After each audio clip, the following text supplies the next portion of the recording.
Kakauwi ko lang ng Pilipinas. Sinundo ako ng boyfriend ko sa airport kasama halos lahat ng kamag-anak niya. Siyempre masaya ako na miss ko siya, pero gutom na rin ako. Pagkatapos nagyaya siya kumain. Dumiretso kami sa restaurant, eat all you can seafood, pie 99 bawat isa, 12 kami. Tapos may rerentahang sasakyan pa, 9,000. Sa isip ko wala namang problema. Akala ko siya ang magbabayad. Galing siya ng Saudi, may ipon, proud pa family niya. Pero nung bail na, ako lahat ang nagbayad. 1 linggo pa lang ako dito. Pero halos ubos na yung 100,000 na tinabi ko. Sinabi ko sa kanya na nababawasan na pera ko. Ang sagot niya, umuwi ka na lang muna sa bahay niyo habang may natitira ka pang pera. Doon ako natahimik. Doon ko naramdaman na baka ako lang ang seryoso.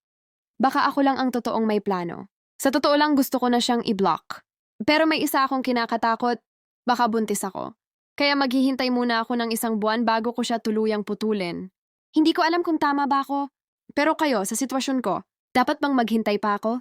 O i-block ko na siya ngayon pa lang?